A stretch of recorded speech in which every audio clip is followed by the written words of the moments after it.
Right. Land is going to be the next gold in the coming times. Mm-hmm. Anybody without land, because now America has 1 million homeless people. Right. You bet in 20, 30 years, they're going to be triple the number. Right. And most of them, 90%, are going to be African Americans. Or blacks, yeah.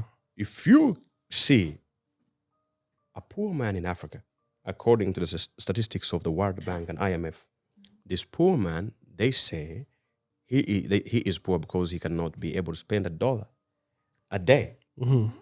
But this poor man is in my village. Mm-hmm. He has, at least he has his 10 acres of land. Mm-hmm. He has his vegetables. Mm-hmm. He has his banana plantation. Mm-hmm. The kids go to the public school. Mm-hmm. He has his home. Mm-hmm. What else does a human being need? Mm-hmm.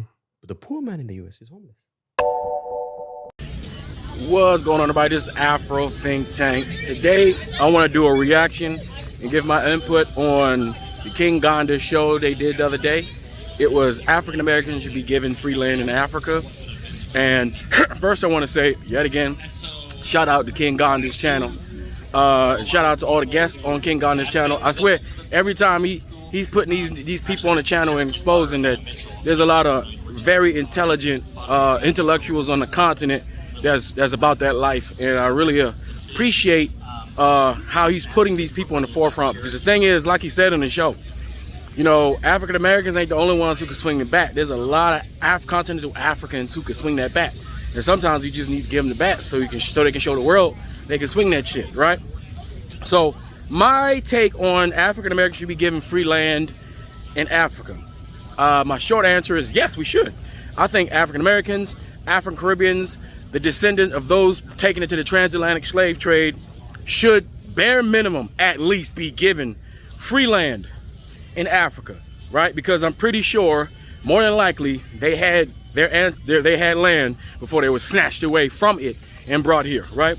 So, at bare minimum, yes, we should be given free land. But at the same time, those countries who will be giving free land to African Americans, they need to make it has to be fair. So it can't just be willy-nilly, hey, let's just give a bunch of African Americans free land without any type of conditions. Because here's the thing, there are people in those countries that could use that land too, right? I mean, you know, there are people in that country, you know, so giving African Americans free land because we've been historically disenfranchised and abused is one thing, but neglecting the local population and their needs and the fact that they've been abused as well, you know, should be taken in consideration. So the way I see it, there's got to be ways to do it. So I feel like if African Americans or any diasporas that was brought over here due to transatlantic slave trades be given free land, it should be under certain conditions, right? So let's say you should have maybe different programs. Maybe if this is a relocation type of situation where people are moving, it has to be net plus a net assets for the a net asset for the community in which they're moving to, depending on what country they're going to, right? So if you're a Black American and you have the money, because thing is, even if they give you free land, you're still gonna have to have money to do anything, right? And I think that before you are given free land, you have to do something with it. You gotta make some sort of promise, some sort of contractual agreement that you would develop this land, either domestically or commercially, for either a business or for land, depending on for housing, depending on where you're located, what kind of program you're using. And obviously all the work should benefit the community, meaning the local people should be hired to do the work, to do the jobs. Local people should benefit when you create the jobs to either build the structure or you have a business, obviously you should be hiring local. So you should have a deal. When I say local, I mean literally whatever the town or village, you should be hiring from within that town, within that village, right? And I'm pretty sure through my experience that an average African American who's a middle class could go over there and effectively start and run a business, right? If all they have to do is put the same effort they do when they go to their regular corporate jobs and work and bust their ass working 80-hour weeks for the white man, so the white man could be in the Maldives having a good time and shit, right? You put that same effort into actually just, you know, focusing on your business and focusing on your employees, whether you have 1 or 2 or 50, right? So I think we should do things like that. I also think that the money that will be coming from such things like that should also subsidize the local community. Maybe something like a certain amount of investment money goes towards the schools so that kids don't have to pay school fees or something like that, or something to improve the quality of life in the village or in the towns, wherever you move. Anything that you have, it has to be a net positive, right? You don't want to put burden on top of burden. You know how we black people in America complain how the white people, when they bring over the refugees or whatever, they just dump them in black neighborhoods and they give them loans and they start businesses and we don't benefit, and we always complain about that, right? So we don't want to be that very same group of people coming in to somebody else's community. Yeah, we're black, yeah, we understand that well, but at the same time, it's about that money and economics, right? However you put it, we're coming from America with leverage. We don't want to be going to people's communities, even if we're bringing like convenience. We don't want to be sucking the money out of the community, right?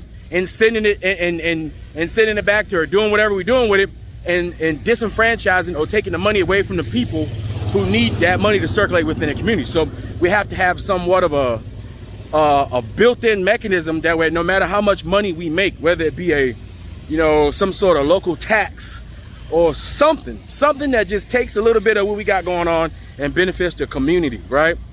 So I think that if it's done that way, I think that that would be conducive. I think that'll work, because we don't want them to be, we don't want the locals, we don't want their welcome, because they're gonna welcome anything we do, but at the same time, at some point, just like if you look at Ghana, right, the people gonna be like, all right, now, this stuff starting to look nice, but now it's getting expensive, right? Same thing's happening in Mexico. All the white people going down to Mexico because they're trying to escape America and how much it costs, right? So now in Mexico City, the local people are complaining that all these remote workers, all these digital nomads that's working their good American corporate jobs while taking all the apartments, taking all the apartments and raising the price of everything. We can't go there and then start to raise the price of everything because of the things that we want. So we're gonna have to not be greedy, right? We're gonna have to meld within the community and take our skills, take the things that we know and integrate it somehow within the system, so we're not disenfranchised. The main thing, my main thing is not to disenfranchise the local community. Let's not make it a place that's not the what I want to say. Okay, let's not make it a place that's not making America. You know what I'm saying? Like, it's very low cost of living in Africa. Very low cost of living, right?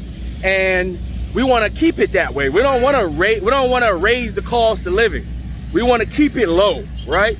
Because like one of the very intelligent guest on King Ganda's show said, and I've been saying, like, y'all heard me say this in many of my videos, being poor in Africa and being poor in America is two different things, right?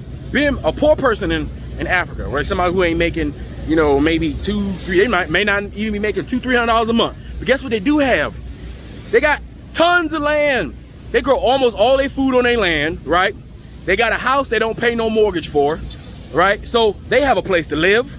Usually it's a big ass house. Sometimes it's a big ass house, right? With a big ass fence. They got acres and acres of land. They just farm. They eat good. They go to the market because the food is relatively cheap comparatively and easy to get and fresh.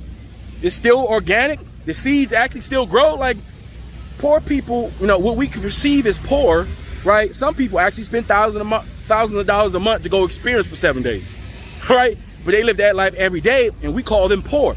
But in America, if you poor, you homeless, you on the street, and we got winter. So that means you're on the street in winter. In Washington, D.C., I see poor people everywhere, every day. White poor people on the street, right?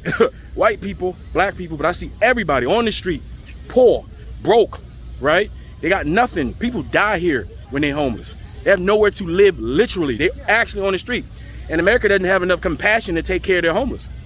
Not many countries do really have the compassion to take, or the environment, or the infrastructure to really take care of, homeless people. But Africa, we could create an infrastructure to even take care. We can do that. It's so much land. It's ridiculous. Like, it's so much land available to be purchased at a relatively low price, right? We can do things. We can build communities. Now, maybe I think that the gentleman had a great idea where, get with the local government and see if they'll be okay with you. Maybe a corporation or organization making some sort of pilot program to where you would bring disenfranchised, low lower end, like African Americans who are like maybe struggling here, right? And just have a program to relocate them and maybe see if they can be more productive in the place where they can at least leverage some of the skills that they got, you know, and see if they can make something happen for them over there. As long as the program, at the end of the program, has an economic model that will be a net benefit, meaning if you can take somebody who's really struggling over here, but you know they'll probably, if they had the capability of starting at least a small business, something that sustain them, so they can live somewhat of a, you know, a good life, you can employ them under your corporation or whatever that you make there or here, partner with your people over there, and you can get them work visas so they can be officially employees over there. And even if they're employees just for the sake of the experiment itself, you know, there's all sorts of creative ways you can do this.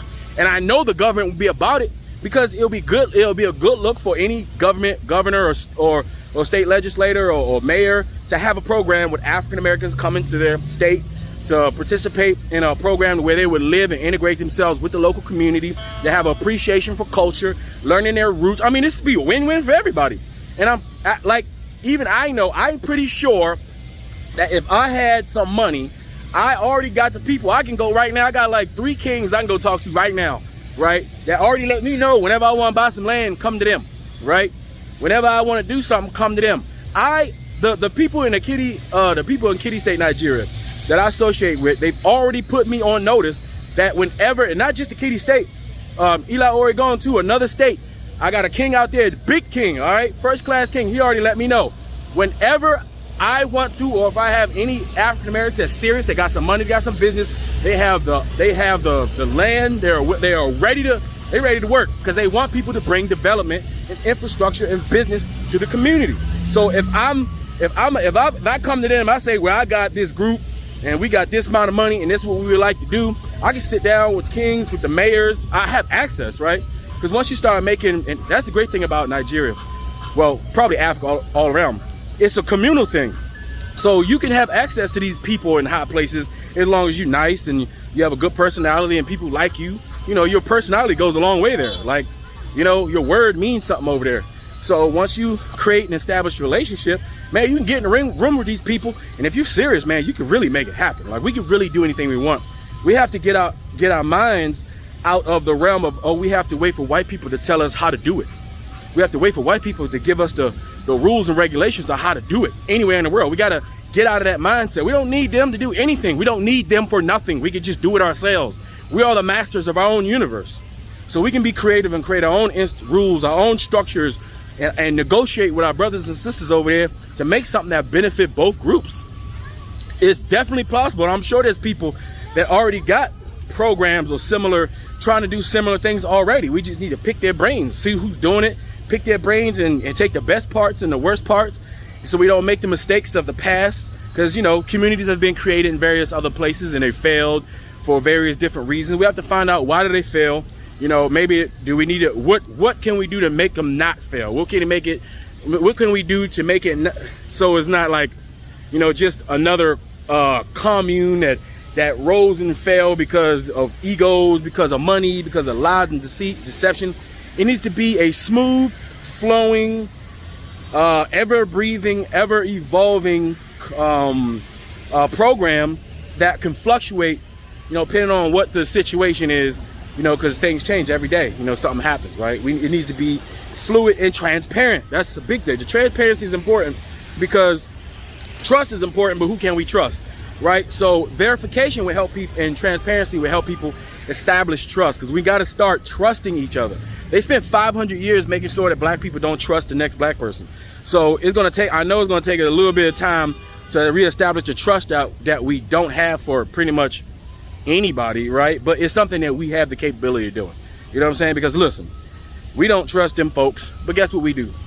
We work with them folks every day. We know how to navigate and move around them folks every day. So if we can navigate and move around people we know we can't trust, then we can try to establish some sort of trust with each other. All right, you know what I'm saying? We can figure it out. I think we're smart enough. But anyway, that's my take on it. Yes, we should be given land, but everybody should benefit.